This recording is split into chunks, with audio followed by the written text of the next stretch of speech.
చంద్రబాబు నాయుడు గారు మరి రాయలసీమ ప్రజానికానికి మోసం చేశారు. కేంద్ర బడ్జెట్లో పోలవరం డ్యాం 41 మీటర్లకే కుదించడంతో ఇది తేటతెల్లమైంది. మరి ఈ పోలవరం నుంచి రాయలసీమకు నీరు తీసుకొస్తాము అని గత 5 సంవత్సరాలుగా ఆయన ముఖ్యమంత్రిగా ఉన్నప్పుడు చెప్పడమే కాకుండా ఇప్పుడు కూడా మరలా అదే డ్రామా మొదలు పెట్టడం జరిగింది. మరి ఏదైతే ప్రతిపాదిత ఎత్తు పోలవరం డ్యాం ఎత్తు 45 మీటర్లకు పైగా ఉందో ఆ ఎత్తును తగ్గించి ఈరోజు 41 మీటర్లకు కుదించడంతో ఈ రాయలసీమకు నీరు తెచ్చే కార్యక్రమం ఏదైతే ఆయన చెప్తున్నాడో అది ఒట్టి నాటకం అనేది అర్థమైపోతుంది. అంతేకాకుండా రాయలసీమ ప్రాంతానికి రావాల్సినటువంటి నికర జలాలు ఏవైతే ఉన్నాయో ఈ జలాలు భవిష్యత్తులో రాకుండా అవుతాయనే విషయాన్ని కూడా ఈ సందర్భంగా గుర్తు చేస్తున్నాం. చంద్రబాబు నాయుడు మీరు ఈ రాష్ట్ర ప్రజలకు మరి ముఖ్యంగా రాయలసీమ ప్రజలకు చేస్తున్నటువంటి అన్యాయం ఏదైతే ఉందో మరి మీరు మాట్లాడిన బడ్జెట్ పైన కేంద్ర బడ్జెట్ పైన మీరు మాట్లాడిన మాటలు ఏవైతే ఉన్నాయో వాటిని బట్టి తేట తెల్లమవుతుంది. మరి రాయలసీమ ప్రాంతానికి మరి పోలవరం నుంచి నీళ్లు తెచ్చే నాటకం ఏదైతే ఉందో అది ఈ రాయలసీమ ప్రజానీకం అంతా గమనించారు.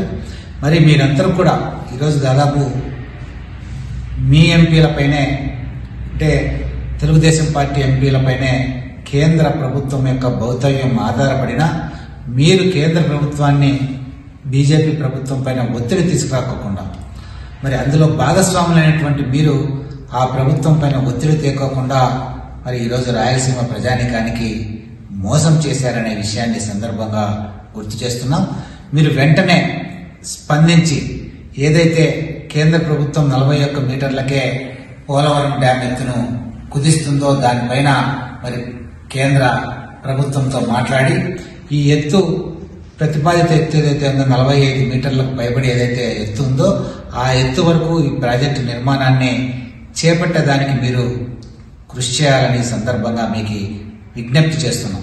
నిన్నటి దినం మాజీ ఎమ్మెల్యే మాజీ మంత్రి అయినటువంటి శంకర్ నారాయణ గారు పత్రికా సమావేశంలో మాట్లాడుతూ ముఖ్యమంత్రి చంద్రబాబు నాయుడు గారు పోలవరం ఎత్తును 45 మీటర్ల నుంచి 41 మీటర్లకు తగ్గిస్తున్నాడు. ఇక్కడ రాయలసీమ ప్రాంతానికి అన్యాయం జరుగుతుంది. ఏదైతే కృష్ణా జలాలు పోలవరం నుంచి రాయలసీమకు తీసుకురావాలనుకుంటున్నారో అవి రాకుండా అన్యాయం జరుగుతుంది అని ఆయన మాట్లాడడం జరిగింది. అయితే మాజీ ఎమ్మెల్యే మాజీ మంత్రి గారికి ఒకటే ప్రశ్నిస్తున్నాం. గత 5 సంవత్సరాల్లో మీరు అధికారంలో ఉన్నారు. మీ వైసీపీ ప్రభుత్వంలో మీరు శాసనసభ్యులుగా మంత్రిగా ఉన్నారు. మీ ముఖ్యమంత్రి జగన్మోహన్ రెడ్డి గారు ముఖ్యమంత్రిగా ఉన్నారు. అప్పట్లో మీరు కూడా కేంద్రానికి మద్దతు ఇచ్చారు. మరి ఎందుకు 45 మీటర్లే కొనసాగించి మీరు పోలవరం పూర్తి చేయలేకపోయినారు? 45 మీటర్లలో 1 మీటర్ అయినా మీరు పనులు చేయించారా? అదేవిధంగా ఈ పోలవరం కానీ కృష్ణా జలాలను పట్టసీమ ద్వారా రాయలసీమకు తెచ్చిన ఘనత ఒక్క చంద్రబాబు నాయుడు గారిదే. 2014-2019 మధ్య కాలంలో పోలవరం పూర్తి చేయడానికి ఇంకా టైం పడుతుంది. అయితే రాయలసీమ ప్రాంతంలో రైతులు వర్షాలు లేక చాలా ఇబ్బందులు పడుతున్నారు. వారికి ఏ విధంగా అయినా నీరు తీసుకువెళ్లాలనే ఉద్దేశంతో ఆ రోజు అందరినేవా కాలువల్ని పూర్తి చేయించి పట్టసీమ ప్రాజెక్టును పూర్తి చేయించి రాయలసీమ ప్రాంతానికి నీరు తీసుకొచ్చిన ఘనత ఒక చంద్రబాబు నాయుడు గారిదే అని తెలియజేసుకుంటున్నాము. ఎందుకంటే మనమంతా చూసాము, ఆ రోజు గొల్లపల్లి రిజర్వాయర్ పూర్తి చేసి పట్టసీమ ద్వారా రాయలసీమకు కృష్ణా జలాలను తరలించి అందరినీవా కాలువల ద్వారా గొల్లపల్లి రిజర్వాయర్ని నింపి ఆ తర్వాత గొల్లపల్లి రిజర్వాయర్ నుంచి కూడా అందరినీవా కాలువల ద్వారా మిగతా నియోజకవర్గాలకి నీరు ఇచ్చిన ఘనత ఒక చంద్రబాబు నాయుడు గారిదే అని కూడా ఈ సందర్భంగా తెలియజేసుకుంటున్నాము. మీరు వైసీపీ ప్రభుత్వంలో రాయలసీమ ప్రాంతానికి ఏం చేశారు, రాష్ట్రానికి ఏం చేశారు, ఏమి అభివృద్ధి చేశారని చెప్పేసి మీరు ఈరోజు మాట్లాడుతున్నారని కూడా మాజీ ఎమ్మెల్యే మాజీ మంత్రి శంకర్ నారాయణ గారిని ప్రశ్నిస్తున్నాం. మీకు చిత్తశుద్ధి ఉంటే రాయలసీమ ప్రాంతానికి కనీసం హైకోర్టు బెంచ్ కూడా తీసుకురాలేకపోతుంది.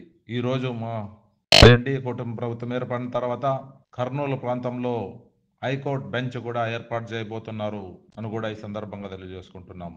అంతేకాకుండా రాయలసీమ వెనుకబడిన ప్రాంతంలో ఏవైతే మెడికల్ కాలేజీలు ఉన్నాయో మరి ఈ ప్రాంతంలో ఉన్నటువంటి పేద విద్యార్థులకు ఉపయోగపడే ఈ మెడికల్ కాలేజీలను మీరు ప్రైవేట్ పరం చేయకోకుండా ఈ మెడికల్ కాలేజీలు తొందరగా పూర్తి చేయాలా. మరి పెనుగొండ నియోజకవర్గ కేంద్రంలో ఏర్పాటు చేస్తున్నటువంటి మెడికల్ కాలేజ్ ఏదైతే ఉందో ఆపేసారో పనులు, వాటి పనులు కూడా తొందరగా చేపట్టాలని కూడా ఈ సందర్భంగా చంద్రబాబు నాయుడుకి విజ్ఞప్తి చేస్తున్నాం. అదేవిధంగా మరి స్థానికంగా ఉన్నటువంటి మంత్రి సవిత గారు ఎవరైతే ఉన్నారో ఆమెను కూడా ఈ సందర్భంగా డిమాండ్ చేస్తున్నాం. ఆమెకు కూడా పెనుగొండ నియోజకవర్గ కేంద్రంలో మరి జగనన్న ప్రభుత్వం మరి ఏర్పాటు చేసి మరి ఏవైతే స్లాబ్ లెవెల్ వరకు పనులు జరిగాయో, మొదటి ఫ్లోర్ పనులు జరిగాయో మెడికల్ కాలేజ్ పనులు, వాటిని కొనసాగించేదానికి మీరు కూడా కృషి చేయాలా. మరి ఈ ప్రాంతం వెనుకబడిన ప్రాంతం, మెడికల్ కాలేజీ వల్ల మరి అభివృద్ధి చెందడమే కాకుండా ఈ వెనుకబడిన ప్రాంతంలో ఉన్నటువంటి ఎవరైతే పేదలు ఉన్నారో వీరికి మెరుగైన వైద్య సౌకర్యాలు అందాలంటే ఇక్కడ మెడికల్ కాలేజీలు తప్పనిసరిగా రావాలని మేము ఈ సందర్భంగా కూడా మరి సవిత గారికి విజ్ఞప్తి చేస్తున్నాం. ఎందుకంటే మేము ఏదైనా ఇది ప్రజా సమస్యల పైన మాట్లాడితే కొంతమంది ఆమె దగ్గరుండి అనుచరులతో మాట్లాడించడం భావ్యం చెప్పండి, అంతేగాని మీ అనుచరులతోనో అనుమాయులతోనో మాట్లాడించి పాపం వారికి మరి అనవసరమైనటువంటి పని పెట్టడం తగదు. మరి చెరువులకు నీళ్ళు ఇవ్వాలా, అలాగే మెడికల్ కాలేజీ పెనుగొండలో మెడికల్ కాలేజీ కూడా నిర్మాణానికి పూర్తిగా మీరు పనిచేయాలని సందర్భంగా ఈ ప్రాంత ప్రజల తరఫున మేము విజ్ఞప్తి చేస్తాం. మెడికల్ కాలేజ్ గురించి మాట్లాడారు. ఆ రోజు మీ వైసీపీ ప్రభుత్వంలో మెడికల్ కాలేజీలు ప్రారంభిస్తున్నామని చెప్పేసి ఆ రోజు 15కి పైగా మీరు మెడికల్ కాలేజీలను బటన్ నొక్కి ప్రారంభించారు. అయితే ఈ 5 సంవత్సరాల్లో మెడికల్ కాలేజీలు ఎందుకు పూర్తి చేయలేకపోయినారు? ఆ రోజు కేంద్ర ప్రభుత్వంలో మీ ఎంపీల మద్దతు కూడా కేంద్ర ప్రభుత్వానికి ఇచ్చారు. అయితే కేంద్రం నుంచి మెడికల్ కాలేజ్ అన్నిటికీ అనుమతి ఎందుకు తీసుకురాలేకపోయారు? 15 మెడికల్ కాలేజీలు మీరు తీసుకొస్తే, 15 మెడికల్ కాలేజీలు మీరు ప్రారంభిస్తే అందులో ఒక 4-5 మెడికల్ కాలేజీలకు మాత్రమే ప్రభుత్వ అనుమతి ఉంది. మిగతా మెడికల్ కాలేజీలకు ప్రభుత్వ అనుమతే లేదు. ఈరోజు పెనుగొండలో పునాది వరకు అయినటువంటి మెడికల్ కాలేజీకు కేంద్ర ప్రభుత్వం సంబంధించి అనుమతే లేదు. కేంద్ర ప్రభుత్వం నుంచి నిధులే లేవు. అలాంటి పరిస్థితుల్లో నామమాత్రంగా ఒక పునాది కోసమే మీరు ఇక్కడ ఏర్పాటు చేస్తున్నామని పునాది ఏర్పాటు చేశారు తప్ప ఇక్కడ మెడికల్ కాలేజీ ఎందుకు పూర్తి చేయలేకపోయినారు? ఇక్కడ పెనుగొండ ప్రాంతం వెనుకబడిన ప్రాంతం. ఈ ప్రాంత వాసులకు మెరుగైన వైద్యం అందించడానికి super speciality medical college, super speciality hospital కానీ మెడికల్ కాలేజ్ కానీ ఇక్కడ ఏర్పాటు చేయడానికి కేంద్ర ప్రభుత్వ అనుమతి ఎందుకు తీసుకోలేదని కూడా ఈ సందర్భంగా ప్రశ్నిస్తున్నాం. ఇందుకు మాజీ ఎమ్మెల్యే, మాజీ మంత్రి శంకర్ నారాయణ గారి విజ్ఞతకే వదిలేస్తున్నామని తెలియజేసుకుంటున్నాం.